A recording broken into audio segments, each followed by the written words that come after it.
मंचासीन परम पूज्य श्री साहिब जी, मंगलमय पूजनीय संत समाज, सम्माननीय सज्जनों और भक्तिमयी माताओं बहनों प्यारे बच्चों, ये मानव जीवन सीखने से इंसान का जीवन बनता है। यहाँ पर हर कुछ सीखा जाता है। बिना सीखे एक बच्चा कपड़ा पहनना भी नहीं सीख पाता है, पढ़ना लिखना नहीं सीख पाता है, बोलना नहीं सीख सकता है, खाना पीना और कुछ भी कार्य नहीं सीख सकता है। सब कुछ सीखना पड़ता है। एक मनुष्य का बच्चा जन्म ले और कोई व्यक्ति उसको चुपचाप जा कर के भोजन भर दे दे, पाल पोस दे, एक कमरे में उसे रखा जाए, कोई उसके सामने बोले ना, कोई कार्य व्यवहार ना किया जाए, तो वह बच्चा बड़ा तो हो जाएगा लेकिन वो कुछ भी नहीं सीख पाएगा। यहाँ सब कुछ सीख करके ग्रहण होता है। तो जीवन में अगर खुशियाँ चाहिए, शांति चाहिए, प्रसन्नता चाहिए, निश्चिंतता और निर्भयता चाहिए, तो इसे भी सीखने की ज़रूरत है।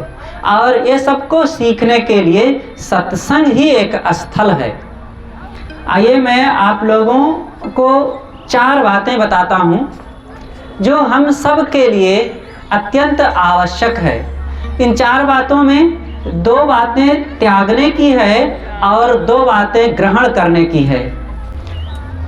तो इन चीज़ों को हम लोग विचार करें और जीवन में इनका उपयोग करें। पहली बात है, हिंसा रहित जीवन हो। हर इंसान को इन 2 बातों को अच्छी तरह से समझना चाहिए और अपने जीवन में उपयोग करना चाहिए। पहली बात है हिंसा का त्याग। किसी भी प्रकार से किसी को दुख ना देना, ये अहिंसा का पालन है। किसी को सताओ मत, किसी को कष्ट मत दो, किसी की हिंसा ना करो, कि किसी की जान ना समाप्त करो, ये हिंसा का त्याग है।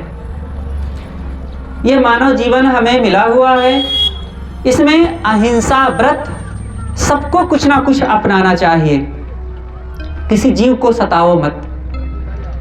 लोग अपने लिए तो चाहते हैं कि हमें कोई दुख ना दे, हमें कोई कष्ट ना दे, हमें कोई मारे ना, अपमान ना करे, लेकिन हम दूसरों को बिना विचार किए जैसे तैसे व्यवहार करते जाते हैं, वैसे ही बोलते चले जाते हैं और जीवों को सताते रहते हैं।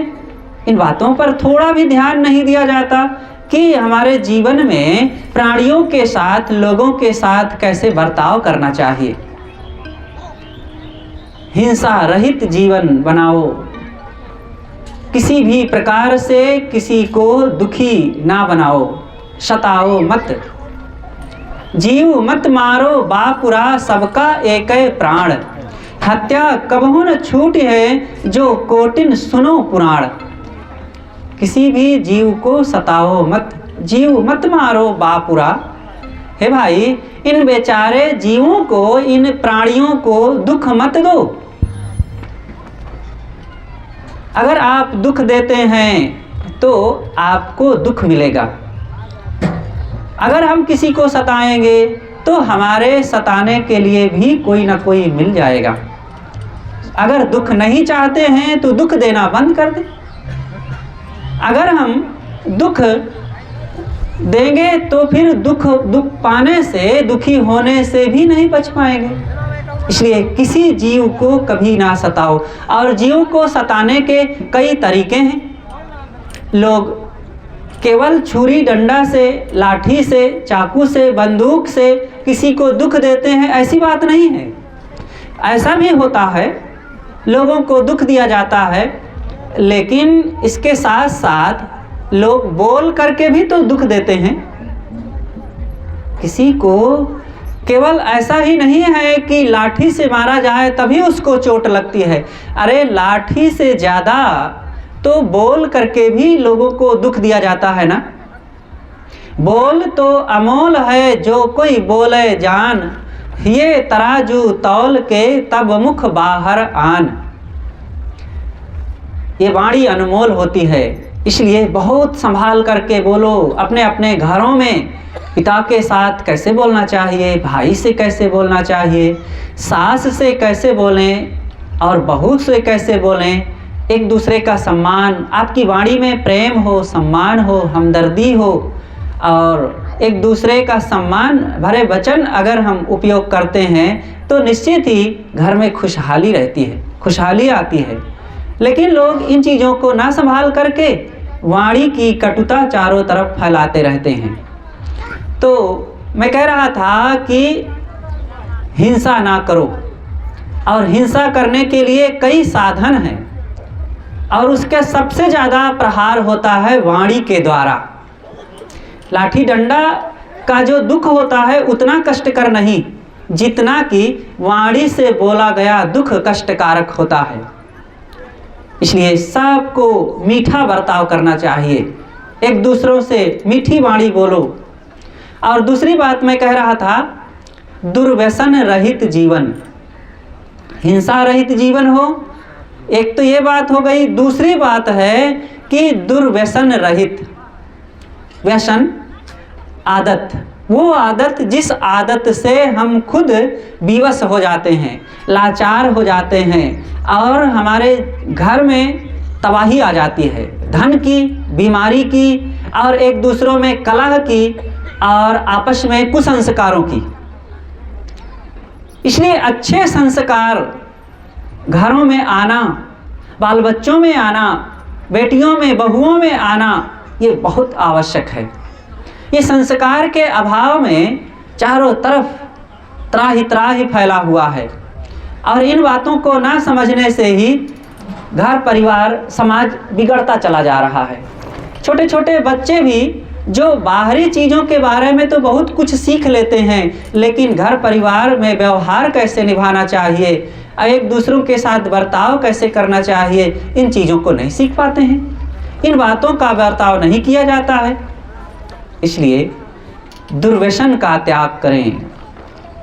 व्यसनों ने समाज में कितना तबाही मचाई है।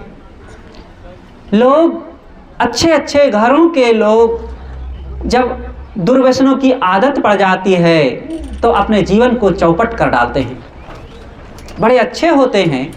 देखिए, मूल रूप में कोई इंसान बिगड़ा हुआ नहीं होता है, लेकिन अपने जीवन को कुसंग में पड़ करके गलत रहन सहन, चाल चलन, खान पान अपना करके बिगाड़ा जाता है। अपने आप में सब लोग निर्दोष हैं, पवित्र हैं, मासूम हैं। हवा अपने आप में गंदी नहीं होती है, लेकिन यही हवा जब गांव के पिछवाड़े, कूड़े कचड़े और गंदी जगहों से होकर के गुजरती है तो उस हवा में बदबू आ जाती है ना।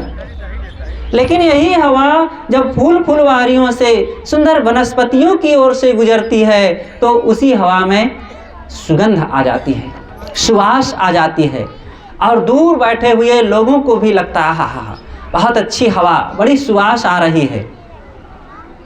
ऐसे ही हमारा आपका जीवन भी है। ये जीवन जन्म से मूलतः किसी का दूषित नहीं होता है, यहाँ दूषित बनाया जाता है। कुछ समाज बनाता है और कुछ हम लोग खुद बनाते हैं। समाज की जिम्मेदारियों को माता पिता, भाई बंधु और समाज के लोग भी निभाएं, क्योंकि हर इंसान से समाज जुड़ा हुआ है। अगर हमने अपने बाल बच्चों को शराब पीने से रोका नहीं, बीड़ी पान तंबाकू खाने पीने से रोका नहीं, गाली देने झगड़ा करने से रोका नहीं, इन बातों को समझाया नहीं है, कुसंग में जाने से रोका नहीं है, तो फिर उन बच्चों को क्या मिलेगा?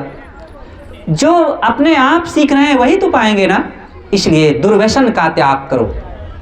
हमारे घर परिवार में छोटे हो या बड़े, बच्चे हों या बुजुर्ग हों, कोई भी ना बीड़ी पीना चाहिए, ना शराब पीना चाहिए, ना तंबाकू खाना चाहिए और ना गुटखा खाना चाहिए। आज जिधर देखो उधर घरों में, कॉर्नर पर, सीढ़ियों के तरफ और दीवारों में, सड़कों पर, बाजारों में, जहाँ देखो वहीं नई पुरानी थूक पड़ी हुई है।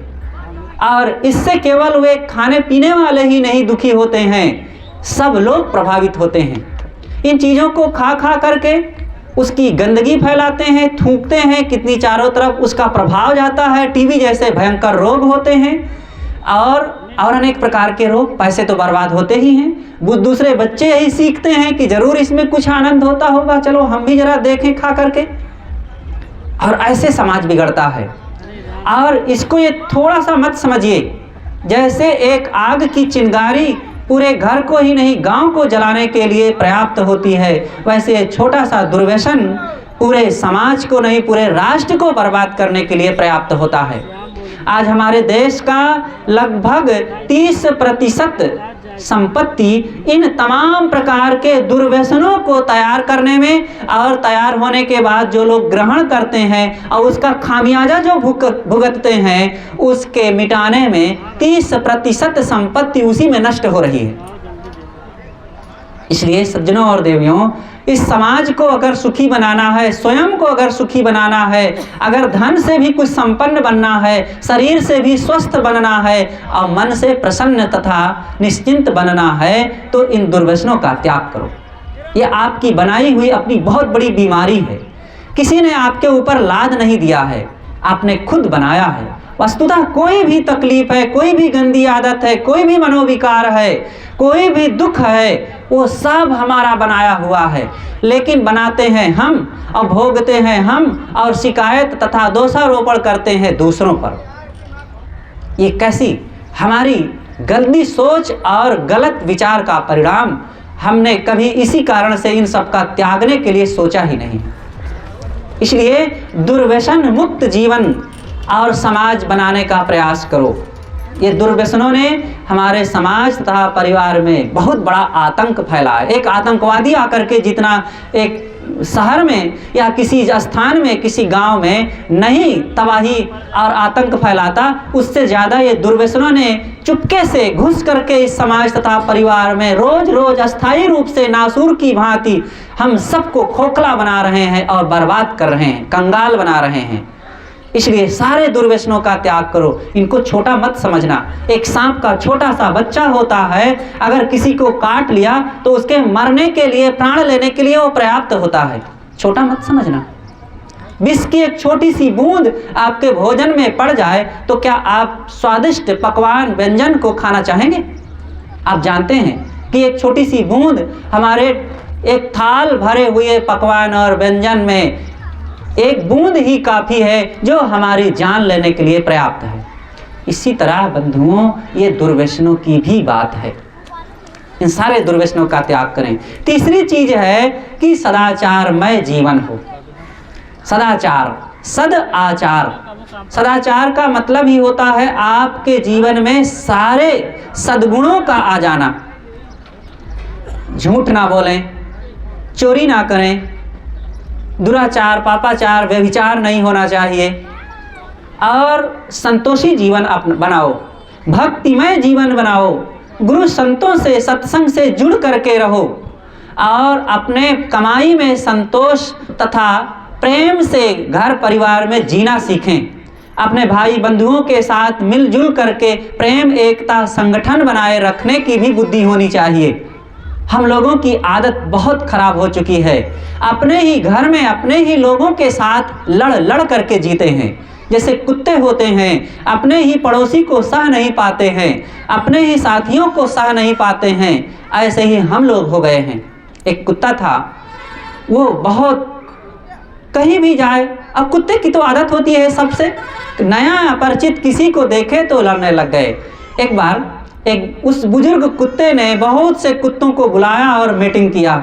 एक पेड़ के नीचे गांव के बाहर 50 कुत्ते इकट्ठे होकर के मीटिंग करते हुए कहते हैं, हम लोग बहुत बदनाम हैं कि जो कोई को होता है वही कहता कुत्ते कहीं का, कुत्ते कहीं का, ऐसा कहने लगते हैं। तो हम लोग बदनाम हैं कि मिलजुल करके नहीं रहते हैं, लड़ते झगड़ते हैं और आपस में एक दूसरे को सह नहीं पाते हैं। तो आज के बाद हम लोग अपने इस स्वभाव को बदल करके प्रेम से रहना अब शुरू करेंगे।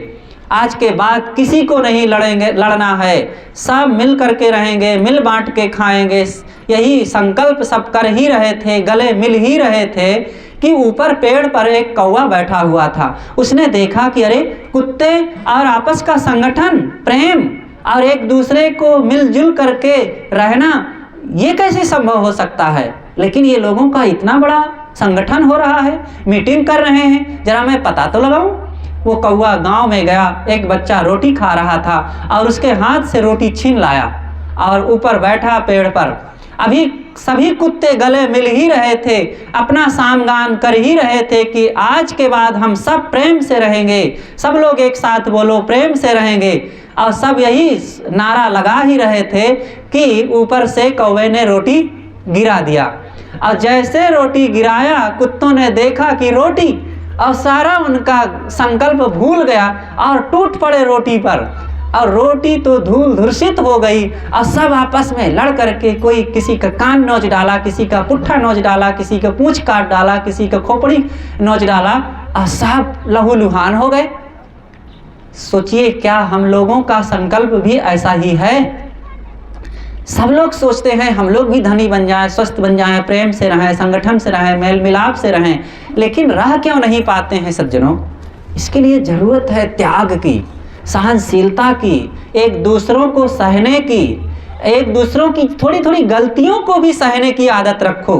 ये माताएं बहनें भी, थोड़ी सी किसी की चूक हो गई, भूल हो गई, रहने बैठने उठने लेने देने खाने पीने में, तो तुरंत डपट पड़ते हैं। सोचो, क्या आपसे चूक नहीं होती है क्या? जब आप दूसरों के लिए तुरंत डपट पड़ते हैं तो आपके लिए भी तो डपटेंगे।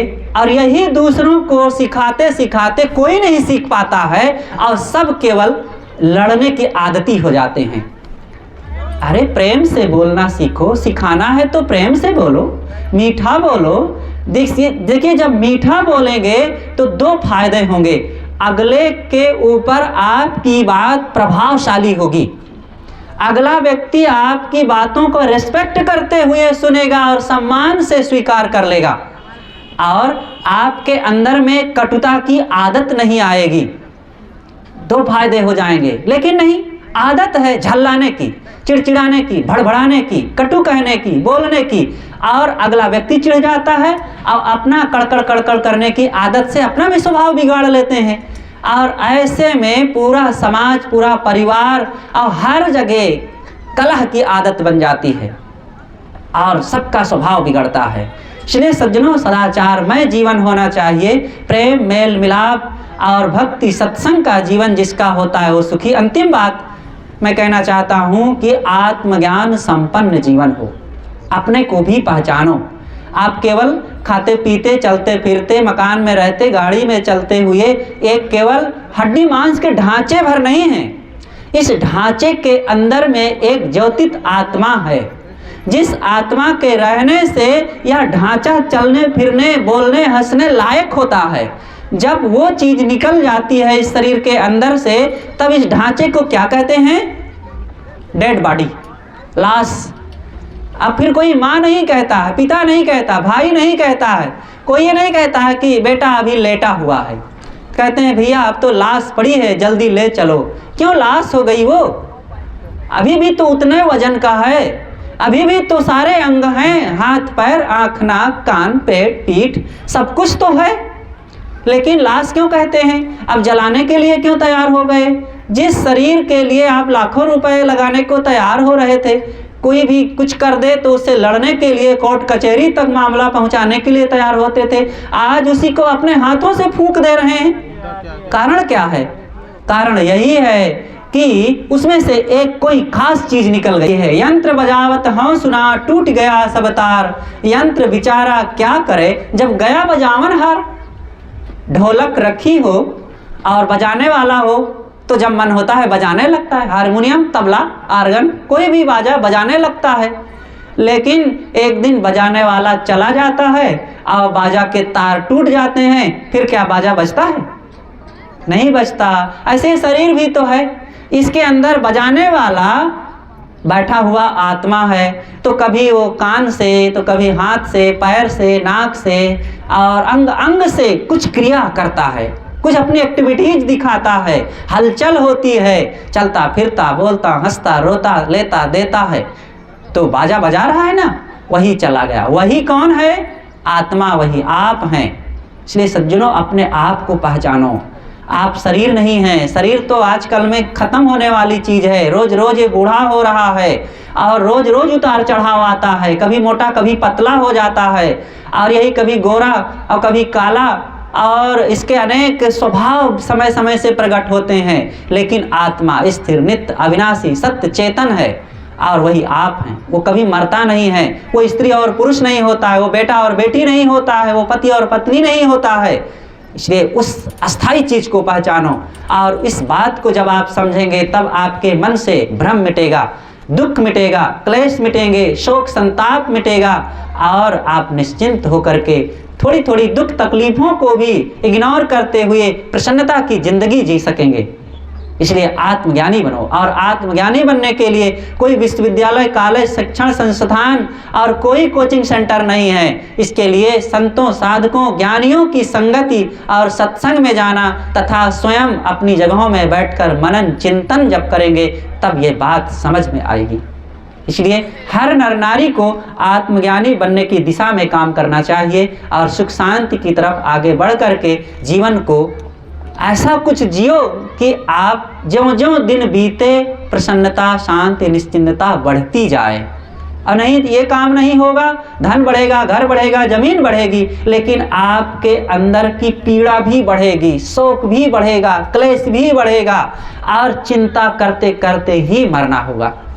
ये तो देखा ही जा रहा है सबके जीवन में।